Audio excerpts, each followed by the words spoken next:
बसलेले पोलीस अधीक्षक आहेत आणि मुख्य कार्यकारी अधिकारी आहेत आणि समस्त रत्नागिरीकर आहेत. मला वाटतं की राम मंदिर होणं ही आपल्या सगळ्यांची अस्मिता होती. काल मी एका मुलाखतीमध्ये असं सांगितलं की मी जेव्हा शाळेमध्ये होतो, मी जेव्हा कॉलेजमध्ये होतो, त्यावेळी नेहमी असा विचार करायचो की राम मंदिर कधीच होणार नाही. कारण दर 5 वर्षाचा राम मंदिराचा मुद्दा पुढे यायचा. पण मला अभिमान वाटतो देशाचे पंतप्रधान नरेंद्र मोदी साहेबांचा की तुमची माझी राम मंदिराची जी अस्मिता होती ते पूर्ण करणारं नेतृत्व म्हणजे नरेंद्र मोदी साहेबांकडून आपल्या सगळ्यांच्या वतीनं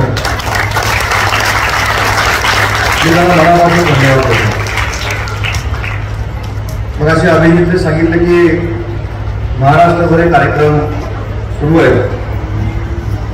खरं तर यामागचे जे खरे कलाकार असतात ते कधीच पुढे येत नाही.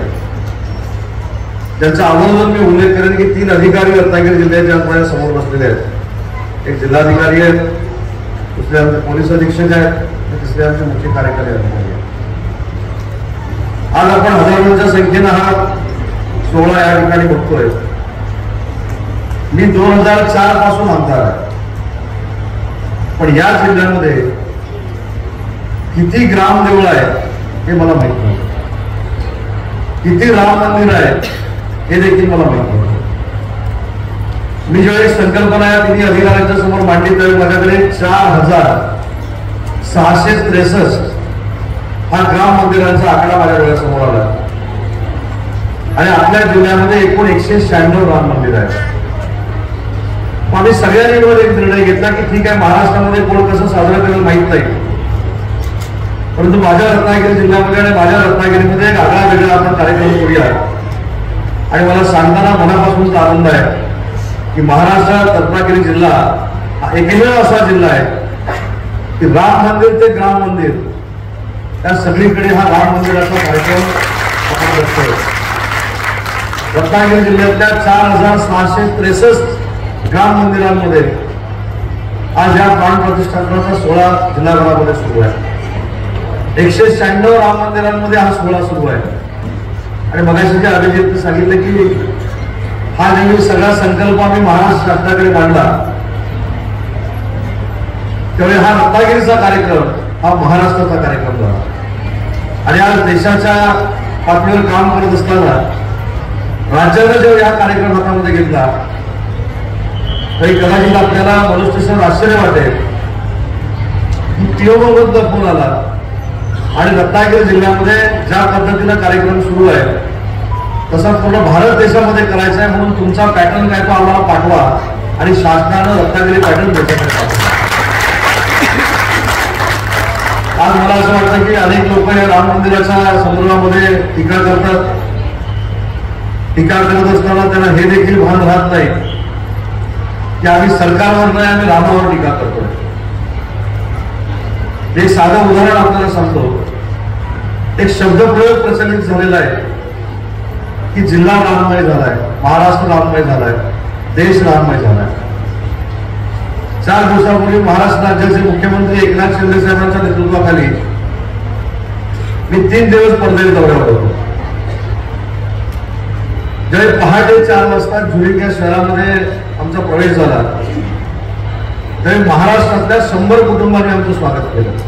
पहाटे 4 वाजता. आपल्याकडे सगळ्यात जास्त थंडी ही +11 असते. कलेक्टर साहेब ज्यावेळी आम्ही विमानात उतरलो तेव्हा -11 झुरिकला होतो. तरी देखील 200 किलोमीटरवर सगळे कुटुंब आमचं स्वागत करायला आली होती आणि स्वागताचं कारण होतं राम मंदिर.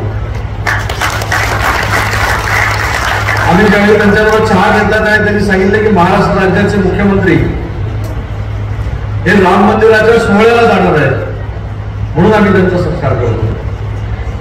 तर मी त्यांना विचारलं की माझा सत्कार का केला, तर मला त्यांनी सांगितलं की मुख्यमंत्र्यांच्या वतीनं 11 कोटी रुपये घेऊन राम मंदिराचं उद्घाटन व्हायच्या अगोदर तुम्ही अयोध्येला गेला होता म्हणून तुमचा सत्कार केला. आणि मी खरोखरच भाग्यवान आहे. मला हे सगळं जे श्रेय मिळालं हे रत्नागिरीकरांमुळे मिळालं. मी ज्यावेळी राम मंदिरामध्ये 15 दिवसापूर्वी प्रवेश केला, मी बघितलं तर तिथल्या एका व्यक्तीची आमची भेट झाली, ते म्हणजे चंपतराय.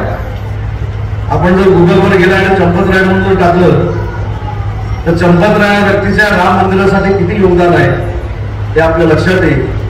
पण ते राहतात कुठे हे देखील महत्वाचं आहे. ज्या व्यक्तीच्या पुढाकारानं ते राम मंदिर आज अयोध्येमध्ये होते, ती व्यक्ती एका पत्र्याच्या शेडमध्ये राहते. परंतु त्यांचं ताकद आणि आवाज जर बघितला तर त्यांची ताकद आजची ही राम मूर्तीची प्राण प्रतिष्ठापना आहे. आणि हे करणारं नेतृत्व कोण आहे तर ते नरेंद्र मोदी साहेब आहेत.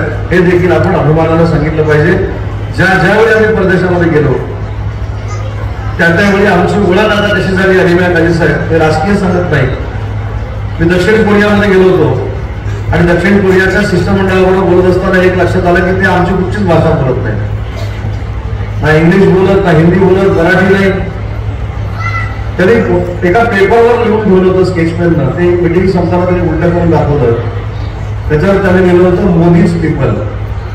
म्हणजे आम्ही देशातलं तिकडे जे गेलो ना ते मोदींची लोक आहोत. हे दक्षिण कोरियाच्या प्रेसिडेंटनं आम्हाला सांगितलं की ताकद देशाची आज जगभरामध्ये आहे. आणि म्हणून माझी इच्छा होती की माझ्या जिल्ह्यातल्या प्रत्येक व्यक्तीनं, प्रत्येक तरुणानं, प्रत्येक बुजुर्ग मंडळीनं हा घरातला सोहळा आहे असा जाहीरपणानं बघावा. मी देखील आज हा सोहळा टीव्हीवर बघू शकलो असतो, परंतु मला देखील आपल्या सगळ्यांमध्ये बसूनच हा सोहळा बघायचा होता. आणि म्हणून पुन्हा एकदा रत्नागिरीकरांच्या वतीनं नरेंद्र मोदी साहेबांना मी मनापासून धन्यवाद देतो. आणि हे सगळं बघितल्यानंतर हे राजकीय सांगत नाही, ज्यांनी या राम मंदिराला अपशकुन निर्माण केलेले आहेत त्यांचं नामोनिशाण खासदारकीच्या निवडणुकीला दिसणार नाही. हे ठरवण्याचा आजचा क्षण आहे. आणि ही जी गर्दी न कोणाला निमंत्रण देता राम मंदिरासाठी इथं झालेली आहे याचा अर्थ आमचं रामावर देखील प्रेम आहे. आणि ज्यांनी राम मंदिर बनवलं तर नरेंद्र मोदींवर देखील प्रेम आहे हे सांगण्यासाठी आमची गर्दी आहे. आणि म्हणून पुन्हा एकदा या कार्यक्रमासाठी आपल्या सगळ्यांचं स्वागत करतो. नगरपालिकेला देखील मनापासून धन्यवाद देतो की अतिशय चांगल्या पद्धतीचा कार्यक्रम आपण साजरा करताय. झेंड्याची साईज जरी लहान असली तर कार्यक्रम मोठा आहे हे देखील मी आपल्याला या ठिकाणी सांगतो. जिल्हाधिकारी, पोलीस अधीक्षक, मुख्य कार्यकारी अधिकारी यांना देखील धन्यवाद देतो. आणि जाता जाता फक्त एक विनंती करतो आणि माझं मनोगत संपवतो. अजून एक कार्यक्रम आपण जिल्ह्यामध्ये राबवला ते म्हणजे देऊळ स्वच्छ करणं. आज 4663 पैकी ना किती जवळजवळ 2000 देवळं ही 2 दिवसामध्ये ग्रामस्थांच्या मदतीने आम्ही स्वच्छ केलेली आहे. मला रत्नागिरीकरांना विनंती करायची आहे की हा फक्त आपण जो कार्यक्रम करतोय हा राम मंदिरापुरता मर्यादित न ठेवता भविष्यामध्ये डीप क्लिनिंग या नावाचे अभियान संपूर्ण जिल्ह्यामध्ये आपण राबवतोय. आणि ते रविवारपासूनच आपण सुरू करतोय. या डीप क्लिनिंग संपूर्ण कार्यक्रमामध्ये देखील रत्नागिरीकरांनी फार मोठ्या संख्येनं सामील व्हावं एवढी विनंती करतो आणि म्हणतो जय हिंद, जय महाराष्ट्र.